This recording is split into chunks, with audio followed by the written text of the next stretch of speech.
Nakita niya ang naka-Ferrari. Oo. Nakita niya na naginip ako, JC. Kinabukasan, nakakita ko na naka-Ferrari. Naka-JC ulit? Galing sa JC. Pero dahil yung kaibigan niya, na-message niya, matagal na. Ang nag-message, alam mo, hindi mo makikita, huwag mong titigilang i-message. Ang tagal mo mag-hintay. GM 2019 pa. Ang tagal mag-hintay. GM, sa story ni Miss Selena. Kasi hindi ko alam yun eh. Hindi ko alam na may story. Yung complain nga, yung complain nga. Kasi kung ako yun, sabihin ko, gusto pala luto. Isa bang inasal ka? Luto. Luto.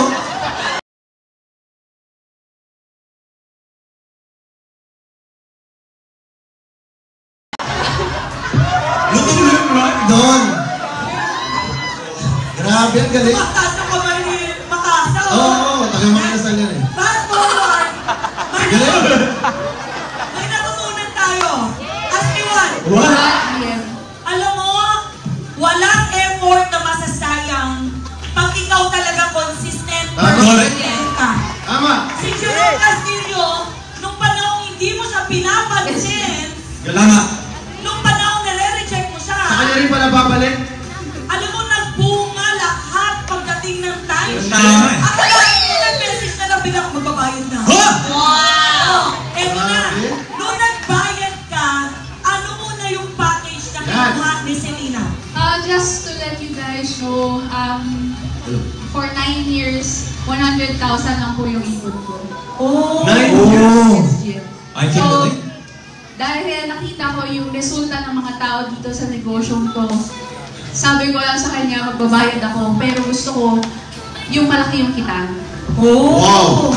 Sabi ko, ano ba yung malaking kitaan?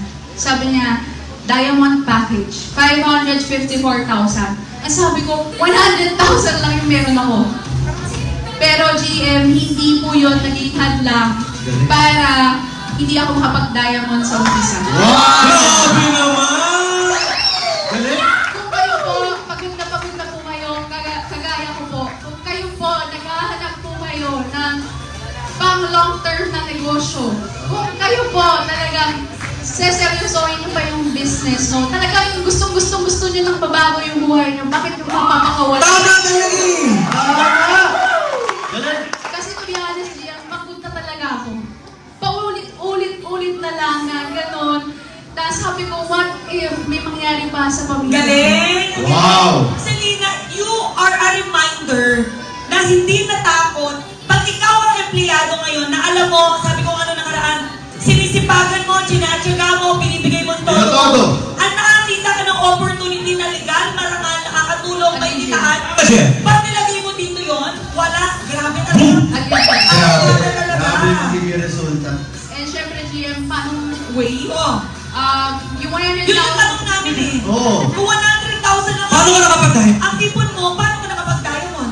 Monday po ako nag-transfer nun kasi Sunday po sila pumunta. Monday nag-transfer po ako ng 100,000. Sinigay ko po yung mga kaibigan ko. Wow! Pero 5,000 lang po yung, 25,000 lang po yung nakuha ko. So, isang emerald lang siya. Pero sabi ko kay Coach Jerome, huwag mo munang i-transact kasi gagawan ko ng paraan yan.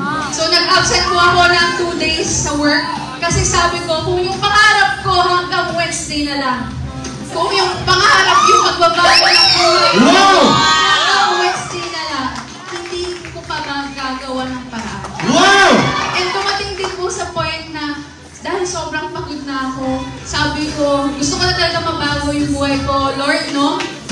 Kung will mo to,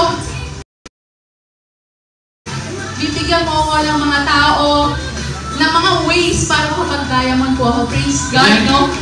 Yung 100 plus na pang-tuition ng kapatid ko as med students sa isang university, kinuha ko muna yun. Nakapasok naman siya! So, kinuha ko po yung cash. Then after po nun, nakapag-loan din po ako ng konti na cash sa bank. Since wala nga po ako malaking savings, hindi po ako makapag-loan ng malaki. And then, yung from Ruby to Diamond, nandyan po yung business partner ko na talaga tinulungan ako all the way. Wow. So, si Engineer Ray,